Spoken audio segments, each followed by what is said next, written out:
A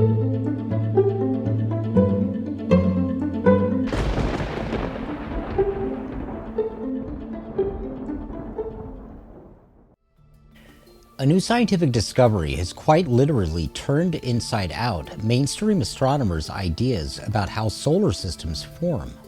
The standard theory of solar system formation, called the solar nebular hypothesis, was first proposed in its earliest iteration by the Swedish mystic Emanuel Swedenborg. Indeed, all theories on the objects and phenomena we witness in our solar system begin with an origin story roughly 4.5 billion years ago. First with our parent star forming by a glacially slow process of gravitational collapse, then planets forming about a flat disk. The leftover debris then supposedly formed the comets, asteroids, and meteoroids we observe today. If you're a member of the electric universe community, you understand very well that the theoretical success of the predictions based on the solar nebular hypothesis have, to put it mildly, grown increasingly untenable with ever finer scientific data. In fact, for decades, particularly in light of the always increasing zoo of observed weird exoplanetary systems, mainstream scientists have wondered if our own solar system is a type of, quote, alien, requiring special, ad hoc reasoning in order to explain. Unsurprisingly, the discovery we'll be discussing today is consistent with this pattern, which undermines, if not falsifies, the solar nebular hypothesis. And along these lines, it only underscores some of the longest-standing puzzles in our own solar system, which do find explanations in the electric universe. A team of scientists was recently studying a star system within the Milky Way, called LHS 1903. Upon first glance, everything seemed, quote, normal when they observed that the order of planets closest to the parent red dwarf star were a rocky planet, followed by two gas giants. However, the theoretical apple cart was turned upside down when they discovered that the fourth most distant world was a rocky planet. The lead author of a paper on the discovery, published in the journal Science, says in a statement, "That makes this an inside-out system, with a planet order of rocky, gaseous, gaseous, and then rocky again. Rocky planets don't usually form so far away from their home star." Unbeknownst to the scientists, they propose a solution to the conundrum which actually brings them closer to the electric universe hypothesis of planet formation. The nature of the conundrum is described as follows in a Science Alert report. Inner planets are expected to be small and rocky because intense radiation from the nearby star blasts most of the gas away from their rocky core. But farther out in the cold reaches of the system, a thick atmosphere can form around cores, creating gas giants. Puzzled by the weird LHS 1903 planetary system, the team of astronomers tried to figure out what could have happened. After ruling out several possibilities, they came up with a scenario. What if the planets formed one at a time? According to the most widely accepted theory, planets form simultaneously in a massive ring of gas and dust called a protoplanetary disk. This involves tiny dust grains clumping together, then snowballing into cores that eventually evolve into mighty planets. However, by the time the fourth planet orbiting LHS 1903 formed, quote, the system may have already run out of gas. Yet here is a small, rocky world defying expectations. It seems that we have found first evidence for a planet that formed in what we call a gas-depleted environment. The report concludes with the unavoidable acknowledgement that the exoplanetary systems astronomers have been discovering for the last few decades have led inexorably to a crisis in planetary science. Planetary scientist Isabel Rebelito states, "Historically, our planet formation theories are based on what we see and know about our solar system. As we are seeing more and more different exoplanet systems, we are starting to revisit these theories." Now, several of my most recent reports have focused on truly landmark discoveries, which undermine or falsify the standard theory of both planet and star formation. This includes unprecedented evidence for the, quote, impossibly rapid formation of both planets and stars. Last year, we reported on the observation of what appear to be fully formed planets about the disk of a protostar, which is a star believed to be less than 10,000 years old. Of course, in standard theory, the slow gravitational accretion of a planet takes eons of time. In the electric universe, however, both planet and star formation is exponentially more rapid, with both stars and gas giant planets forming along filamentary networks of Birkeland Currents. Rocky planets are birthed by ejection from the cores of gas giants. So indeed, encouragingly, astronomers are moving away, albeit too slowly, from the discredited myth of planets forming simultaneously in a nebular cloud. Make no mistake, the crisis in planetary science is every bit as arduous as the larger crisis in cosmology, affirmed routinely for many years by observations from the James Webb Space Telescope into the so-called early universe. However, a powerful evidential basis for questioning the standard theory of both our solar system's origins and history until today has existed since the dawn of the space age. Perhaps the most compelling evidence came from scientific investigations into our own planet's so-called twin, the planet Venus. Prior to the arrival of the earliest space probes on the surface of Venus, many respected astronomers, most notably Dr. Fred Whipple, the author of the dirty snowball theory of comets, had predicted that Venus would be covered with oceans and lush vegetation.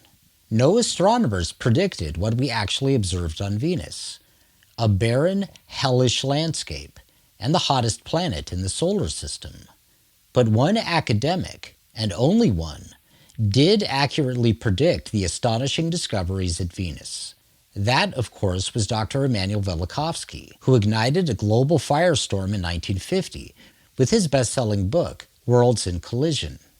It was Velikovsky's claim that within human memory, the planet Venus entered the inner solar system as a newborn cometary body, after being ejected from the core of Jupiter.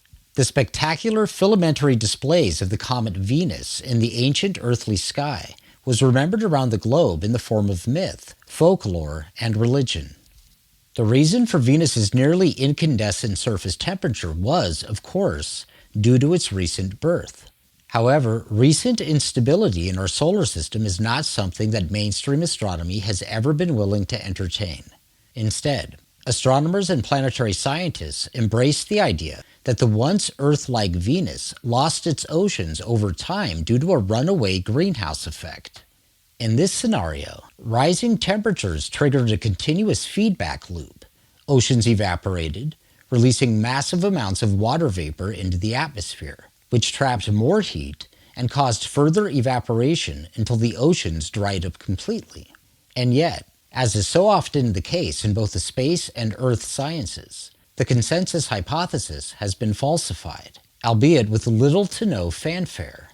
In late 2024, a scientific paper was published which offered groundbreaking spectroscopic analysis of Venus's atmosphere. The unavoidable conclusion of planetary scientists: Venus never had any oceans to lose, and in fact, it may have always been, quote, bone dry. As described in a Science Alert report, Venus's reputation as a cautionary tale of an Earth gone bad may have been somewhat exaggerated. We've thought that before it became the toxic hellscape we know today, Venus could have once been habitable, with oceans of liquid water shimmering on its surface. New research reveals that Earth's so-called sister planet may never have had liquid oceans, because it was not able to, even when water was available. In fact, an analysis of the planet's atmosphere suggests that it has always been drier than a bone, inside and out.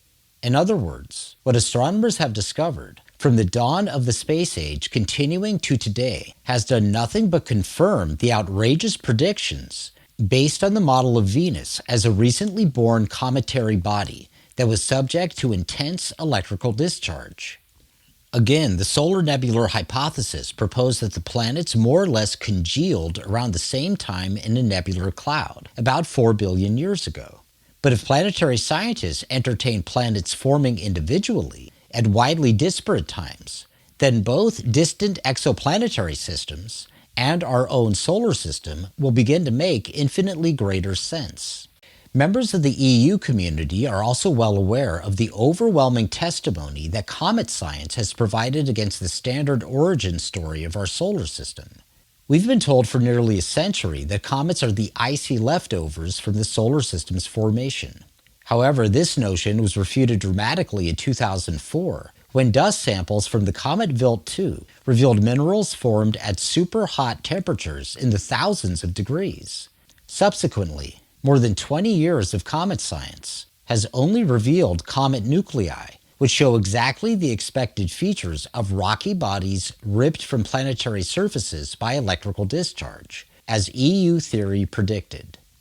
And perhaps the most dramatic blow to the solar nebular hypothesis to date was dealt by the discovery of the Hypatia stone, arguably the most perplexing meteorite sample ever discovered. The tiny meteorite was found in a Libyan desert glass field in southwest Egypt. In 2015, a number of research teams announced that the material could not be identified based on any known comet or meteorite. 3 years later, research by a team at the University of Johannesburg, as described in the words of a 2018 phys.org report, provided unsettling answers that spiral away from conventional views of the material our solar system was formed from. The matrix of minerals the Hypatia stone was formed from were described as a, quote, fruitcake, consisting of totally unexpected, never-before-seen combinations of minerals. And as with the dust samples from comet Wild 2, the material confounded the very core of the solar nebular hypothesis. The phys.org report explains, generally, science says that our solar system's planets ultimately formed from a huge, ancient cloud of interstellar dust, the solar nebula, in space. The first part of that process would be much like dust bunnies coagulating in an unswept room. Science also holds that the solar nebula was homogeneous, that is, the same kind of dust everywhere. But Hypatia's chemistry tugs at this view. For starters, there are no silicate minerals in Hypatia's matrix, in contrast to chondritic meteorites and planets like the Earth, Mars, and Venus, where silicates are dominant.